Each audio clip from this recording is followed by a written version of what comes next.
네, 하나님 말씀 신약성경 디모데후서 2장 1절 말씀 보겠습니다. 신약성경 344쪽에 있습니다.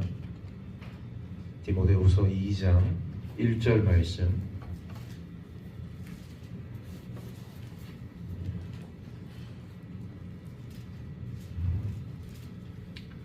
우리 한 목소리로 함께 말씀을 같이 읽겠습니다. 시작. 내 아들아, 그러므로 너는 그리스도 예수 안에 있는 은혜 가운데서 강하고. 아멘. 오늘 우리 마하나임 찬양팀을 보니까 우리 또 김지현 집사님이 돌아오셨어요. 네.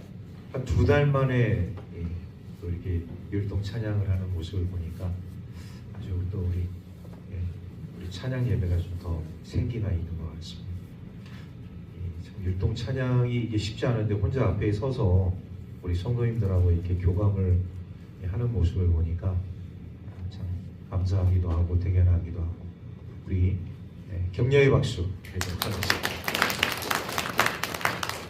우리 옆 사람과 이렇게 이야기하겠습니다. 당신은 하나님의 사람입니다.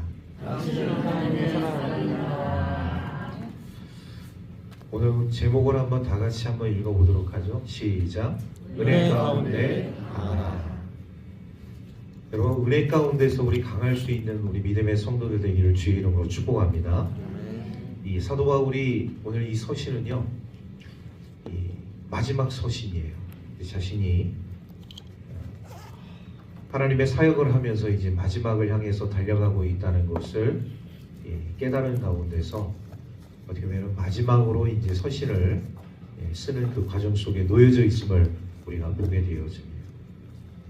그런데 이 사도 바울이 이제 이 모든 그 사역 가운데서 항상 그 고백하고 있는 말이 있어요. 내가 달려갈 길을 다하고 내가 선한 싸움을 싸웠다. 이런 이제 고백들이 이 사도 바울의 사역 가운데 있습니다. 달려갈 길을 달려가고 내가 선한 싸움을 싸웠다. 이것은 오늘 우리 그리스도인들에게 있어서 주어진 이 직분이라든지 이 사명에 대한 그런 생각들을 우리가 이제 잘 정리할 필요가 있는데, 사도 바울의 삶 가운데 있어서 이런 어떤 그 자신에게 주어진 직분, 사명을 끝까지 이 완수하는 이런 한 사역자의 모습을 바라보면서 오늘 우리 그리스도인들의 그 삶도 마지막까지 우리가 삶을 다하는 그 순간까지 하나님이 나에게 주신 직분과 사명을 우리 이 사명의 자리에서, 직분의 자리에서 잘 감당할 수 있는 저와 여러분들 되기를 간절히 소망합니다. 그러면서 이제 이 사랑하는 아들과 같은 디모데에게 유언적인 메시지를 남기는 거예요. 이런 이제 유언적인 메시지를 남기는 이유는 뭐냐면, 디모데라는 사역자가 너무나도 어리기 때문에, 나이가 어리다는 얘기죠. 그리고 몸도 굉장히 유약해요. 아주 병치레도 많이 있고, 사역을 하는 사역자의 입장에서 보게 되어지면 이 때로는 나이가 걸림돌이 될 수도 있고, 이 병의 유약함이, 몸의 유약함이 사역의 걸림돌이 될 수 있어요. 제가 가만히 생각해 봤어요. 우리 해안중앙교회에서 제가 이제 7년째를 지금 보내고 있는데, 저도 이제 어느덧 50대 이제 중반의 길을 이제 걸어가고 있거든요. 그런데 이제 사역을 하다 보면은 그 담임 목사로서의 그 사역을 하게 되어질 때 나이가 굉장히 어리잖아요. 그러면 성도들이 이 나이가 어린 이제 목회자가 오게 되어지면 우리 교회는 아닐 거예요. 어느 교회에서는 이렇게 무시를 해요. 나이가 어리다고. 뭐 나이가 어리니까 인생 경험도 짧고 목회 경험도 짧겠거니 이제 생각을 하고 무시를 한단 말이에요. 오늘 사도 바울이 걱정하고 있는 바가 바로 그것입니다. 그러니까 디모데가 나이가 이제 연소하다 보니까 사람들로부터 이렇게 무시함을 당할 수 있겠다는 그런 생각이 이 마음에 들었다는 거죠. 마음에 이제 앞섰다는 것이죠. 이제 그런 것이 이제 하나가 있고, 또 이 사역자가 항상 이게 몸이 이제 약하기 때문에 이 골골대잖아요. 그러면 우리 성도님들이 좋아할까요? 좋아하지 않을까요? 좋아하지 않습니다. 사역자가 앞에 있는 목회자가 말이죠. 어디가 맨날 이제 어디가 아파요. 여기도 아파요. 저기도 아파요. 그러면 우리 성도님들 생각하기에 처음에는 이 좀 긍휼히 여기고 불쌍히 여기는 마음이 있다가 계속 그런 아픔이 오래 가잖아요. 짜증이 나요. 왜 우리 목사님은 이렇게 맨날 아플까? 우리 목사님은 왜 이렇게 아픈 데가 많을까? 뭐 이런 이제 한 마디 두 마디 나오게 되어지면 이 이제 사역을 하는 데 있어서 굉장히 이제 힘들 수밖에 없다는 것을 우리가 보게 되어집니다. 저는 어떻습니까? 제가 우리 성도님들에게 아프다고 이렇게 얘기한 적이 있나요? 없어요. 그렇다고 해서 여러분 이걸 착각을 해서는 안 되는 게 뭐냐면 제가 이렇게 얘기를 하지 않는다고 해서 저는 평생 가도 한 번도 아프지 않은 사람이다 이렇게 착각을 하시면 안 돼요. 네? 저도 아픈 사람이에요. 저도 몸이 약합니다.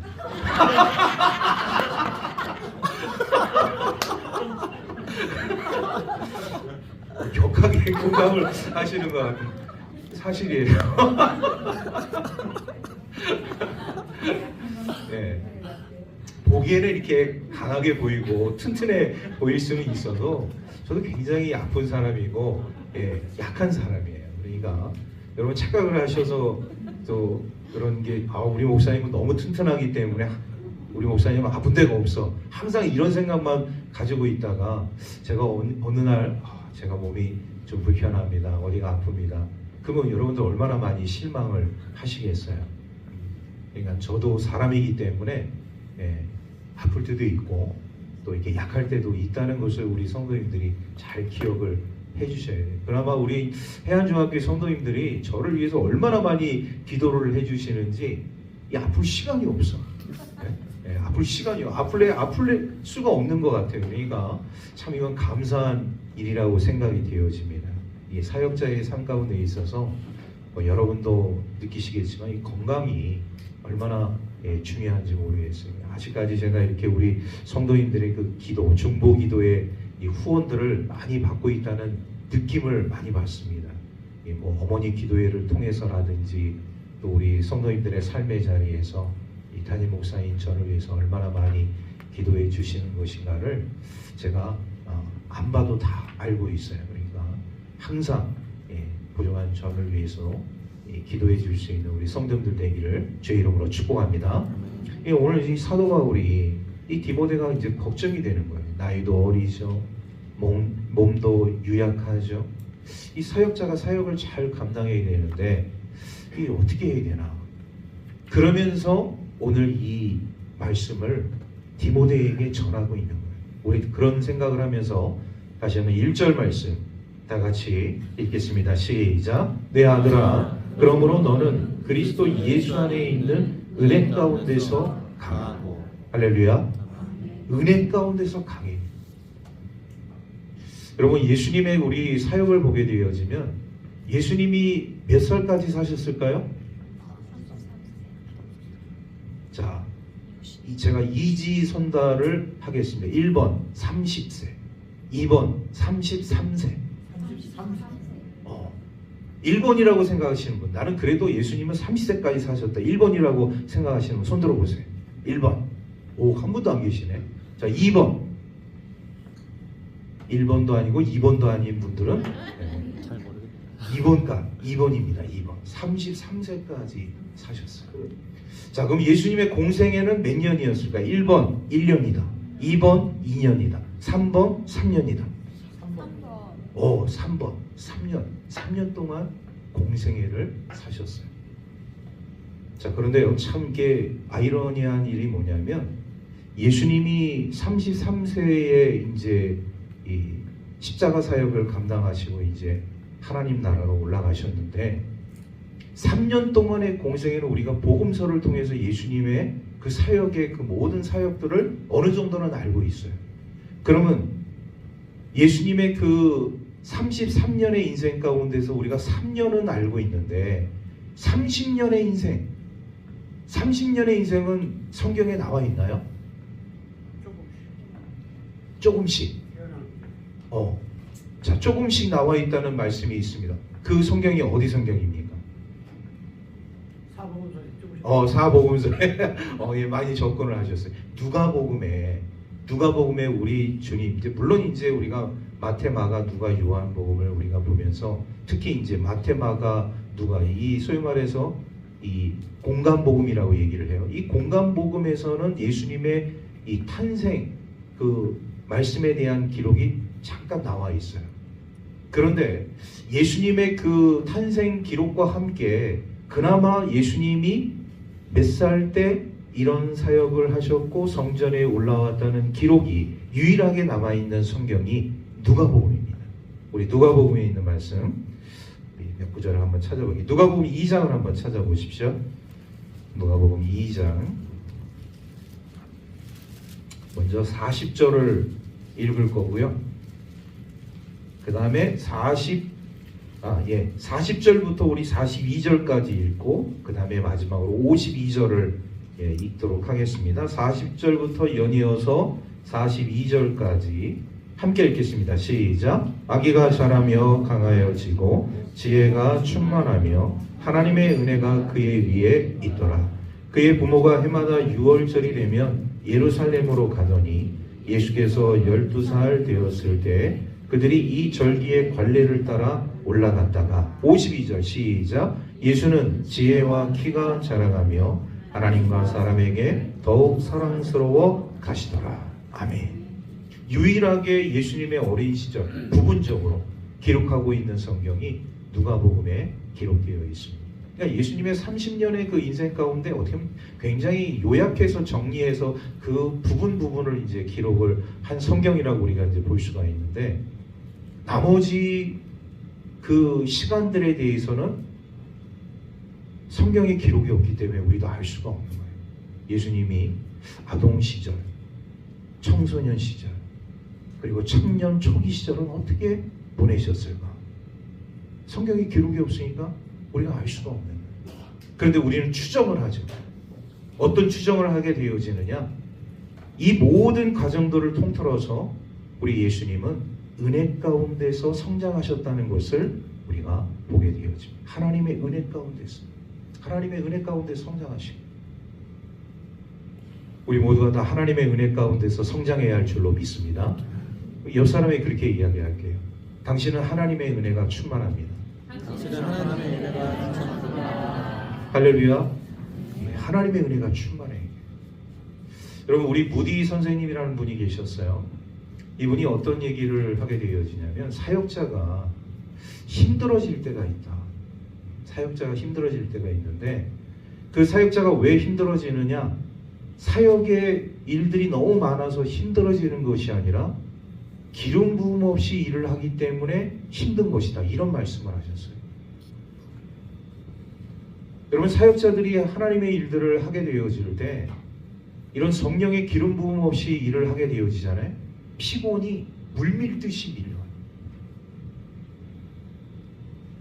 제가 아까도 이제 우리 뭐 이렇게 건강 얘기하면서 제 얘기도 잠깐 했지만 우리가 이제 사역을 이렇게 하는 데 있어서 정말로 이 건강한 사역, 기쁨의 사역, 우리 하나님의 사역을 하게 되어질 때 제일 중요한 게 뭔지 아세요? 제일 중요한 게 뭘까요? 우리가 하나님의 일을 하면서 제일 중요한 거. 어떤 마음으로 해야 우리가 하나님의 일이 더 빛이 날까요? 즐거운 마음.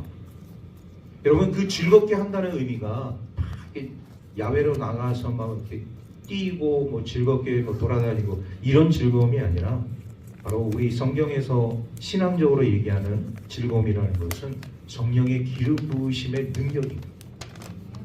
그 성령의 기름 부으심의 능력을 가지고 우리가 하나님의 일을 사역을 하게 되어질 때 정말 내 삶 속에서 알 수 없는 에너지들이 막 뿜어져 나옵니다. 놀라운 일인 것이죠. 우리 하나님의 사람들이 하나님의 일을 하면서 이런 어떤 기름 부음이 없이 일을 하잖아요. 그 인간적인 일을 하기 때문에, 육체적인 일을 하기 때문에 피곤이 금방 와요. 그리고 그 일에 대해서 지치고 또 그 하나님의 일에 대해서 어떤 뭐 흥미라든지 재미가 있지 않아요. 그런데 이런 기름 부으심의 일들을 통하여서 우리가 하나님의 일을 하게 되어지면 우리 하나님이 주시는 그 놀라운 그 은혜의 삶이 우리 삶 속에 충만하게 되어짐으로 인해서 우리가 하나님의 일을 할 때도 짜증이 나지 않고 힘든 일임에도 불구하고 기쁨이 넘치게 되고 감사가 넘치게 되는 줄로 믿습니다. 아멘. 이 중요한 것은 뭐냐? 성령의 기름 부으심의 은혜가 우리의 삶 가운데 반드시 있어야 돼요. 할렐루야. 예. 그래서 우리가 교회 일을 하게 되어질 때 제가 유심히 우리 성도님들을 관찰합니다. 저분이 어떻게 이 일을 감당하게 되어질까? 어떤 분은 막 즐거운 마음으로, 정말 힘든 일인데 막 즐거운 마음으로 이 일에 최선을 다하는 그런 성도님들이 있는가 반면에 어떤 분은 아주 조그만 일임에도 불구하고 너무 힘들어하시는 우리 성도님들이 차이가 뭐냐? 성령의 기름 부으심의 능력이 그 사람에게 있는가 없는가의 차이라는 것이죠. 성령의 기름 부으심의 능력이 저와 여러분들의 삶 가운데 있기를 주의 이름으로 축복합니다. 그 은혜의 삶을 통하여서 우리가 하나님의 사람으로서의 삶을 살게 되어지는 성경에서 이제 이 은혜라는 그 단어를 헬라어로 뭐라고 얘기를 하냐면 카리스라고 얘기해요. 카리스. 이 은혜인 것이. 그 카리스라는 단어 속에 포함되어져 있는 뜻이 기쁨, 감사, 은사 이런 것들이 포함되어져 있어요. 그러니까 우리가 은혜 안에서 하나님의 일을 하게 되잖아요. 감사가 넘치게 되고 기쁨이 넘치게 되고 그리고 이런 성령의 능력을 통하여서 하나님이 나에게 주신 은사를 잘 감당할 수 있도록 인도해 주신다. 우리 믿음의 삶을 살고 있는 우리 하나님의 백성들의 삶 가운데 있어서는 이렇게 하나님이 주시는 은혜를 통하여서 감사와 기쁨과 성령의 능력이 나타나야 할 줄로 믿습니다. 옆 사람이 그렇게 이야기하겠습니다. 당신에게 반드시 은혜가 있습니다. 당신에게 반드시 은혜가 있습니다. 할렐루야. 찬양도 은혜 가운데서, 기도도 은혜 가운데서, 모임도 은혜 가운데서, 이런 은혜가 있는 모임, 은혜가 있는 교회, 뭔가 달라도 다르다는 거예요. 그러니까 오늘 우리 그리스도인의 공동체 속에서 이런 은혜의 삶이 넘치게 되어질 때 하나님이 주시는 놀라운 이 에너지, 축복이 우리 삶 가운데 있다는 것을 우리가 반드시 명심을 하면서 오늘 사도 바울이 디모데에게 두려워하지 말고 걱정하지 말라는 것이죠. 하나님의 은혜가 네 속에서 역사하게 되어질 때 너는 강한 사람이 될 수 있다. 그러니까 우리 믿음의 사람들의 삶 가운데도 그렇잖아요. 막 일이 이렇게 막 잘 되고 그러면은 우리가 쉽게 교만해질 수 있고, 막 일이 안 되고 막 그러면은 시기와 좌절과 절망에 빠질 수 있는데 우리는 그런 삶에 휩싸이는 삶이 아니라 정말 우리 그리스도의 은혜 가운데서 우리 하나님이 주시는 이런 강함을 통하여서 우리 속에 이런 감사, 기쁨, 성령의 능력이 항상 분출될 수 있는 우리 하나님의 사람들 되기를 주의 이름으로 축복합니다. 기도하겠습니다. 하나님, 은혜를 감사드립니다. 오늘도 주님의 은혜 가운데 찬양 예배로서 영광 돌릴 수 있도록 함께하여 주신 은혜 감사를 드립니다. 정말로 우리가 하나님의 은혜가 아니면 설 수 없음을 우리 주님 앞에 고백합니다. 하나님의 은혜가 아니면 감당할 수 없음을 우리가 주님 앞에 고백합니다.